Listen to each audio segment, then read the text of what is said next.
Hello বন্ধুরা, কেমন আছো তোমরা সবাই? আশা করছি তোমরা সবাই খুব ভালো আছো। প্রত্যেকদিনের মতো আজকেও নিয়ে চলে এসেছি বেশ কিছু কিচেন টিপস, যেগুলো জানা থাকলে আমাদের সংসারের কাজগুলো হয়ে যাবে অনেকটাই সোজা। বেঁচে যাবে সময়, পরিশ্রম আর মাসিক বেশ কিছুটা খরচাও। আজকে সেই রকমই বেশ কিছু জানা অজানা টিপস তোমাদের সাথে শেয়ার করবো, যেগুলো দেখলে আমাদের প্রত্যেক গৃহিণীর কোনো না কোনো ঠিক উপকারে আসে। চলো তাহলে বেশি কথা না বাড়িয়ে আজকের ভিডিওটা শুরু করা যাক। বন্ধুরা, এখানে আমি নিয়ে নিয়েছি কলা। কলা যখন এরকম ভাবে আমরা বাজার থেকে কিনে আনি, দুটো একটা তো কিনে নেওয়া যায় না, তো এইভাবে কিন্তু বেশ অনেকগুলো কলা আমরা কিনে নিয়ে আসি। বেশ কতগুলো খাওয়ার পর যখন লাস্টের দিকে এরকম ভাবে বেশ কতগুলো কলা থেকে যায়, তখন কিন্তু দেখবে বন্ধুরা কলাগুলো আস্তে আস্তে কালো হয়ে যায়। আর এখন যা গরমের সূর্যের তাপ, কোনো জিনিসই কিন্তু আমরা ঘরে এনে ২-৩ দিনের বেশি রাখতে পারি না। তবে বন্ধুরা, যদি কলা এনে স্টোর করে রাখতে হয় তবে এই প্রসেসটা তোমরা ফলো করতেই পারো। এইভাবে যদি আমরা কলা রাখি তাহলে অন্তত ১ সপ্তাহ পর্যন্ত ভালো থাকবে। তার জন্য বন্ধুরা, এখানে আমি নিয়ে নিয়েছি এই ধরনের একটা পলিথিন প্যাকেট। তো বাজারের থেকে নানান রকম জিনিসপত্র কিনলে কিন্তু এই ধরনের ক্যারি প্যাকেট গুলো আমরা পাই। ক্যারি প্যাকেটটাকে প্রথমে ভালো মতো এইভাবে টান করে একটা জায়গায় বিছিয়ে নিয়ে, তারপর উপরের দিকের যে হ্যান্ডেলের জায়গাটা, এই জায়গাটা সমান করে কেটে নিতে হবে। আর নিচের দিকের যে যে ফিক্সড জায়গাটা রয়েছে, এই জায়গাটাও সমান করে এইভাবে কেটে নেব। তো এইভাবে দুটো অংশকে প্রথমে বাদ দিয়ে নেব, তারপর সুন্দর একটা হ্যাঙ্গিং অর্গানাইজার তৈরি হবে। তো তোমাদের কাছে যদি দড়ি বা কোনো মোটা ধরনের সুতো থাকে তাহলেও তোমরা এই জিনিসটা ব্যবহার করতে পারো। তবে এক্ষেত্রে প্যাকেটের মধ্যে করলে কিন্তু জিনিসটা খুব বেশি শক্তপোক্ত হবে।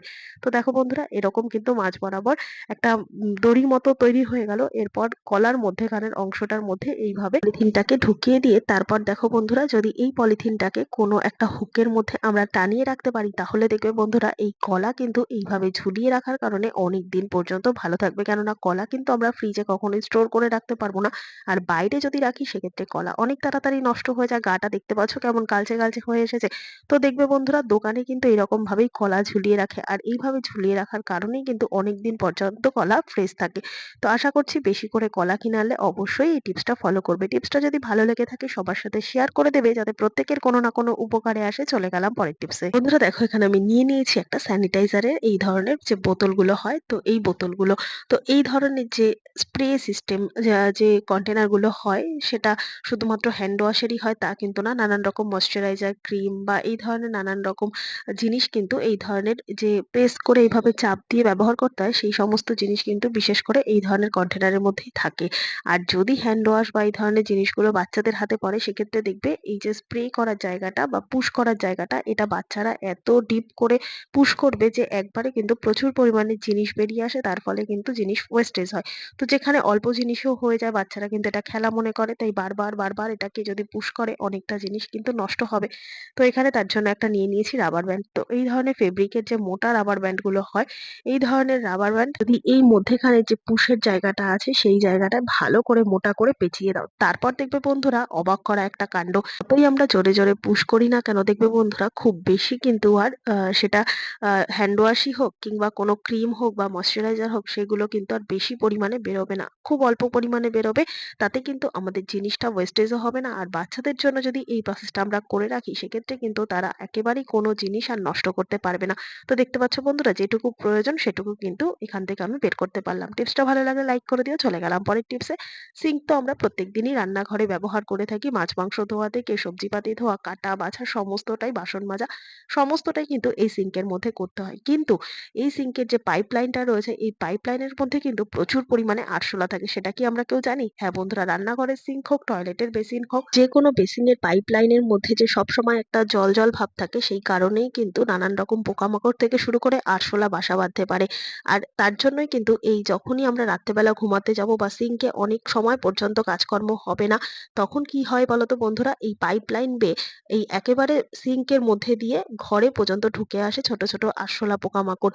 তো যাতে এই জিনিসটা বন্ধ করা যায়, তার জন্য এখানে নিয়ে নিয়েছি পাউডার। কেননা আরশোলা কিন্তু আমাদের নানান রকম রোগের জীবাণু বহন করে থাকে। আর সেটা যদি আমাদের ঘরে আসে বা রান্নাঘরের নানান জায়গায় ঘুরে বেড়ায়, সেক্ষেত্রে কিন্তু আমাদের শরীর খারাপের শেষ থাকবে না। তো এই রাস্তাটা বন্ধ করার জন্য কি করতে হবে, প্রত্যেকদিন রাতে ঘুমাতে যাওয়ার আগে সিঙ্কের যে পাইপলাইন আছে সেই পাইপলাইনের মধ্যে বেশ খানিকটা পাউডার দিয়ে দেবো। ঘরে থাকা যে কোনো ধরনের পাউডার বেশ খানিকটা ছিটিয়ে দাও। তারপর পরের দিন সকালে যদি এইভাবে আমরা সিঙ্কটা ধুয়ে পরিষ্কার করে নিতে পারি, তাহলে পাউডারের যে একটা গন্ধ, সেই গন্ধ কিন্তু কখনোই আরশোলারা একেবারেই সহ্য করতে পারে না। আর তাই যদিও বা পাইপলাইনের মধ্যে কোনো আরশোলা বা কোনো পোকামাকড় থেকে থাকে, সেটা যেরকম মরে যাবে, আর ঘরে উঠে আসার তো কোনো প্রশ্নই নেই। তো আশা করছি ছোট্ট টিপসটা কাজে দেবে। চলে গেলাম পরের টিপসে। বন্ধুরা, ঝাঁটা তো আমরা প্রত্যেকেই ব্যবহার করি ঘরবাড়ি ঝাড় দেওয়ার জন্য, পরিষ্কার রাখার জন্য। কিন্তু এই জিনিসটা কি কখনো হয় ঝাড় দেওয়ার সময় মেঝের মধ্যে যদি কোনো মিষ্টি জাতীয় খাবার পড়ে থাকে আর আমাদের বেখেয়ালে যদি সেই জায়গাটা এই ঝাঁটা দিয়ে ঝাড় দিয়ে ফেলি, ঝাঁটার মধ্যে কি কখনো দেখেছো পিঁপড়ে হয়ে যায়?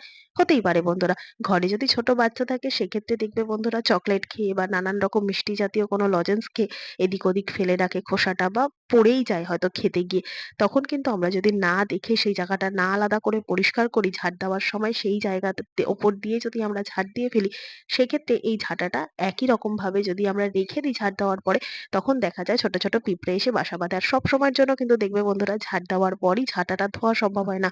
এক্ষেত্রে ঝাঁটার যে ফুল ঝাড়ুগুলো আছে সেগুলো যেরকম নষ্ট হয়ে যায়, সাথে একটা ঝাঁটা কিন্তু বেশি দিন টেকসই হয় না। তো কি করতে হবে, না ধুয়ে পিঁপড়ে তাড়ানোর উপায়, এখানে বেশ খানিকটা হলুদ নিয়ে এইভাবে ঝাঁটার মধ্যে ছড়িয়ে দাও। তারপর এই ঝাঁটাটাকে বেশ খানিকটা সময় রোদে রেখে দাও। তবে রোদ থাকা সময়ে কিন্তু এই কাজটা আমাদের করতে হবে। বেশ খানিকটা সময় ঝাঁটাটাকে রোদে রেখে তারপর এই ঝাঁটা থেকে হলুদগুলো ঝেড়ে যদি আমরা আবার ঝাঁটাটাকে ব্যবহার করতে পারি, সেক্ষেত্রে দেখবে বন্ধুরা সমস্ত পিঁপড়ে কিন্তু চলে যাবে। কেন চলে যাবে? ঝাঁটার মধ্যে হলুদ দেওয়ায় হলুদের গন্ধ কিন্তু একেবারেই পিঁপড়েরা সহ্য করতে পারে না। শুধুমাত্র হলুদের গন্ধ তা না, সারা ঝাঁটাটার মধ্যে যখন আমরা এভাবে হলুদ দিয়ে রাখবো, তখন কিন্তু ঝাঁটার মধ্যে যে মিষ্টি ভাবটা ছিল সেটাও সম্পূর্ণ কেটে যাবে। আর কোনোভাবেই কিন্তু পিঁপড়েরা এসে বাসা বাঁধতে পারবে না। তো এই কাজটা তোমরা করে অবশ্যই দেখো। ভালো লাগলে সবার সাথে শেয়ার করে দেবে বেশি বেশি করে, যাতে প্রত্যেকের উপকারে আসে। চলে গেলাম পরের টিপস। আচ্ছা বন্ধুরা, নখ নিয়ে কি কারোর কোনো সমস্যা আছে? আমার কিন্তু ভীষণ নখ নিয়ে সমস্যা আছে। কিরকম সমস্যা বলো তো? নখের সাইড গুলো যদি একটু বেশি ডিপ করে কেটে ফেলি, সেক্ষেত্রে নখের সাইডটা ব্যথা করবে, জ্বালা করবে, ইচিং হবে, রেডনেস হবে, সোয়েলিং হবে, এই ধরনের সমস্যাগুলো কিন্তু হয়। আবার অনেকের এই সমস্যাটা হয় যে নখ কোনোভাবেই কিন্তু বড় করতে পারে না, হালকা বড় হলেই সাইড দিয়ে ভেঙে যায়। এরকম নানান রকম নখের কিন্তু সমস্যা প্রত্যেকের মধ্যে কিছু না কিছু আছে। তো সব সমস্যার সমাধান একটাই, ঘরে যদি লেবু থাকে তো সেই লেবু দিয়ে কিন্তু সুন্দর মতো আমরা নখের যত্ন নিতে পারবো। তো এখানে আমি দু রকম লেবু নিয়েছি, পাতি লেবুও নিয়েছি আর গন্ধরাজ লেবুও নিয়েছি। তো অনেক সময় দেখা যায় বন্ধুরা, ফ্রিজের কোনায় কিন্তু আমরা লেবু কেটে রেখে দিই যাতে দুর্গন্ধটা সম্পূর্ণ টেনে নেয়। তো এইরকম অবস্থাতেই যদি আমরা সেখান থেকেই এক টুকরো লেবু নিয়ে নিই, কেননা অনেক সময় হয়তো ঘরে লেবু থাকে না, তো কিছু করার দরকার নেই। ফ্রিজের এক কোনায় পড়ে থাকা সেই লেবুটা নিয়েই যদি এইভাবে আমরা নখের কোনাগুলোয় হালকা হালকা করে ডলে নিই, সেক্ষেত্রে দেখা যাবে কোনো রকম ওষুধপত্র ছাড়াই বা ডাক্তার দেখানো ছাড়াই নখের নানান রকম সমস্যা কমে যাবে। যেরকম সোয়েলিং হওয়া বা ফুলে যাওয়া বা রক্ত পুঁজ বেরোনো নখের কোনা দিয়ে, বা নখ হঠাৎ করে ভেঙে ভেঙে যাওয়ার যে প্রবণতাটা থাকে, সেটা কিন্তু সম্পূর্ণ চলে যাবে এই হালকা হালকা করে লেবুটা ঘষলে।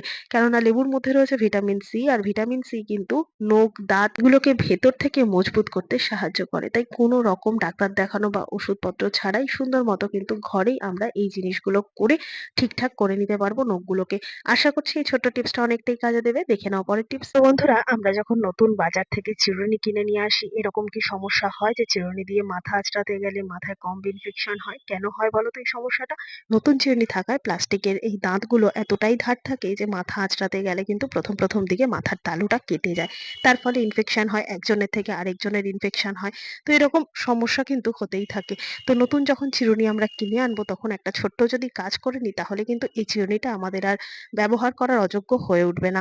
যদিও এরকম ধার থাকে, তাহলে এই ছোট্ট কাজটা করতে হবে। এখানে আমি নিয়ে নিয়েছি তাওয়া। রুটি করার যে তাওয়াটা, রুটি করার পর কিন্তু অনেকটা সময় পর্যন্ত গরম থাকে। তো এই রুটি তাওয়ার মধ্যেই কিন্তু আমরা কাজটা সেরে নিতে পারবো। তো কি করতে হবে, এরকম ভাবে উল্টে দেবো এই তাওয়াটাকে।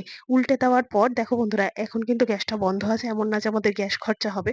তো যেহেতু তাওয়াটা গরম আছে, এই গরম তাওয়ার মধ্যে কাজটা করে নেবো। এরকম হালকা হালকা করে এইভাবে তাওয়ার পিছন দিকের অংশটা চিরুনির দাঁতগুলোকে হালকা এভাবে একটু করে নেবো। তাতে কি হবে, যে ধারালো ভাবটা আছে সেটা কিন্তু মসৃণ হয়ে যাবে। তারপর এই চিরুনি দিয়ে যদি আমরা মাথা আঁচড়ে নিই, সেক্ষেত্রে যে কম্ব ইনফেকশন বা মাথার তালু কেটে যাওয়া, ব্লিডিং এগুলো হতো, এগুলো কিন্তু আর একদমই হবে না। আর চিরুনিটাও কিন্তু আমাদের কাজের যোগ্য হয়ে উঠবে। তো আশা করছি আজকে সমস্ত টিপস তোমাদের কাজে দেবে। ভালো লেগে থাকলে লাইক, কমেন্ট, শেয়ার করে পাশে থাকবে। ভিডিওটা কে কোথা থেকে দেখছো কমেন্ট করে জানাতে ভুলবে না। দেখা হবে আবার অন্য কোনো ভিডিওর সঙ্গে। ধন্যবাদ।